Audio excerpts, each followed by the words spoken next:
Hey guys, we are back at it again with another Demon Slayer chapter review. Yes, and for those of you who don't believe, well, ABD prediction magic came through once again. Yes, we knew it from the start that it wouldn't be that easy for the Demon Slayer gang to defeat Muzan. But aside from that, this chapter was definitely lit. We see a bit of chaos, defeat, and possibly upcoming revenge.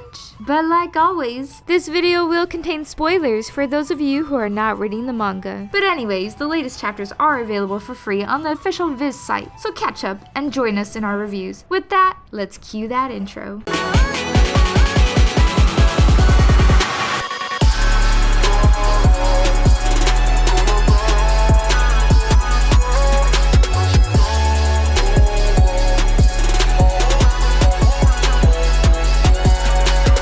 Before we get into the chapter itself, let's go over some of the previous theories we mentioned before, along with clarification of a few concepts. We have been constantly suggesting that the see-through worlds, along with the 13th dance of the fire god form, will be the key to defeat Muzan. And then we also said that Nezuko's full demon form will be the seal to the Demon Slayer's victory. But let's focus and quickly run through what we know about the see-through world, as it will be important in this and the coming chapters. Okay, so for those of you who might not remember, the see-through world is an ability that can only be achieved when a Demon Slayer obtains the Demon Slayer mark. When this ability is achieved, the user will be able to see the muscles, blood flow, and joint movement of living beings. This will give an advantage over their opponents by being able to accurately predict and react to their movements. It could also allow you to confirm the well-being of a fellow Demon Slayer. Furthermore, it allows the user to see their adversary's movements as if they were moving in slow motion. Okay, so one of the first instances we learn about the see-through world, or also referred to as the transparent world, is actually through Tanjiro's flashback during his fight against the Upper Moon 3 Akaza. In chapter 151, while Tanjiro is fighting with Akaza, we are given a glimpse into a conversation Tanjiro had with his father, where he told Tanjiro to perfect the dance of the fire god, he had to make only necessary movements and have full mastery and focus of the body. In his words, he says once you are able to open and close the blood vessels and muscles throughout your body as quickly and easily as blinking, then you can open an illuminated path. And when your head becomes clear, you begin to see the transparent world. However, you only reach this domain because you pushed yourself to the limits of your strength. So guys, in essence, to really perfect the dance of the fire god, the user has to enter this realm of the transparent world. Tanjiro's father alluded that he himself can see into the transparent world and proved his strength as he slays a full-grown bear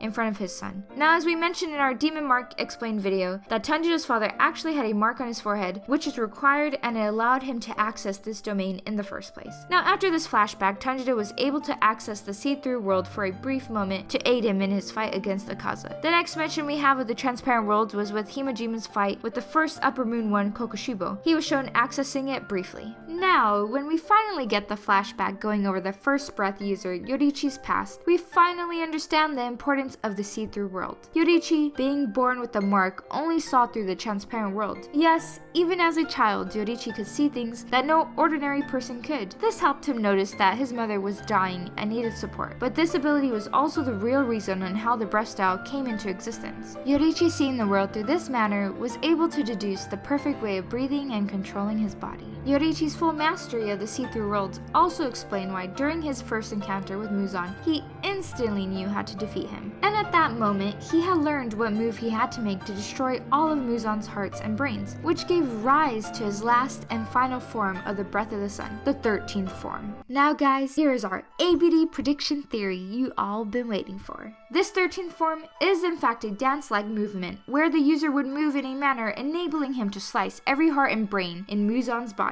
This is why when Yorichi passed his Breath of the Sun technique, he focused on teaching it as a dance. So when the time came, they would realize that the 13th form was the full dance of the fire god all along. And if we go back to chapter 151, Tanjiro's father told him that the dance of the fire god ritual they performed was demanding, because it has to last from sunset to sunrise, and there were 12 routines performed before sunrise, repeated hundreds, thousands, and 10,000s of times. This 100% confirms Yorichi's intention with teaching the final 13th breath of the sun form like this, as together the 12 routines of the dance of the fire god, when performed in one swift motion, is the last form. And the reason it was performed sunset to sunrise was solely to stop Muzan. Realistically, if a Demon Slayer can dance that long against Muzan till sunrise, then surely Muzan will not survive. Alright, so there you have it. That's pretty much our understanding of what the 13th form will be. Tanjiro, observing his father perform the dance over his ears, already ingrained him with the knowledge of this form, meaning he will for sure be able to use it against Muzan. But guys,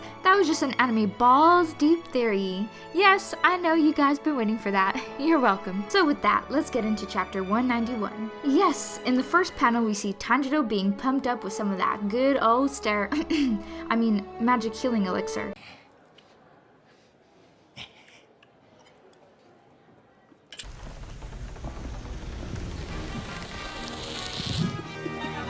It is not really stated what it's made of, but as we have said before, we can more than likely assume that this serum is made up of our good girl Nezuko's blood. A bit creepy, I know, I was thinking the same thing. But hey, it seems to have worked. Yes, my boy Tanjiro is going to make it. Or maybe not, you never really know with this series. Wait, before we go any further, Yushido is actually the one injecting Tanjiro with this serum, which again confirms what we have said in our previous videos, that Yushido has been fighting behind the scenes and is the one sending out the serums. Now even though Tanjiro has made a comeback, we definitely notice there is something a little bit different about him. I mean, isn't it a bit obvious? What about that massive demon growth on his face? No. Look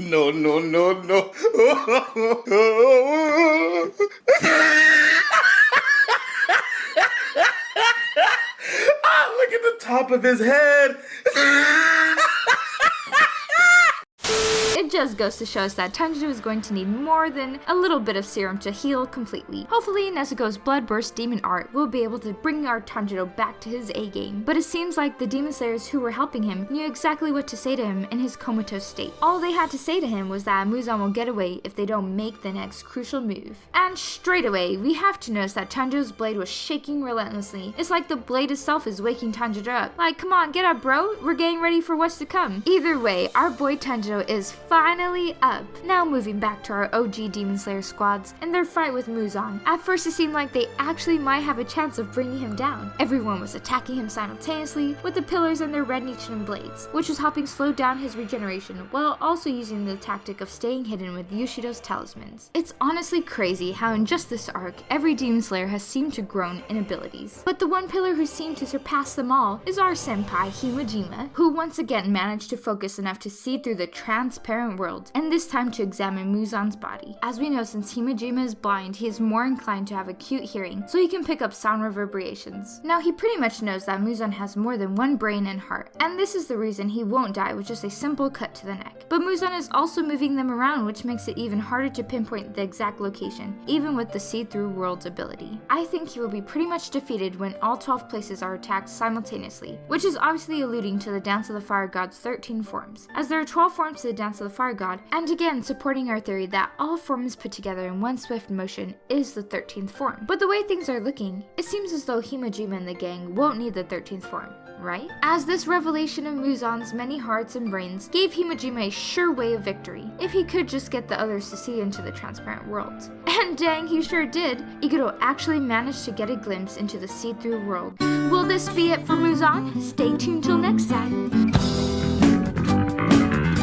No, but seriously, if the other pillars can also use the see-through world, they can all attack at the same time on those 12 locations. Wait, never mind. What just happened? After all this time, we see one final master attack from Muzan, ultimately ending this battle with the pillars and Tanjiro's gang? I couldn't believe this. After all this time, Muzan just button mashes his way to victory? Nah, this just ain't fair. But it isn't unrealistic, considering this series nearly always kills off main characters, including fan favorite. Now it's just Kanao and Muzan face to face.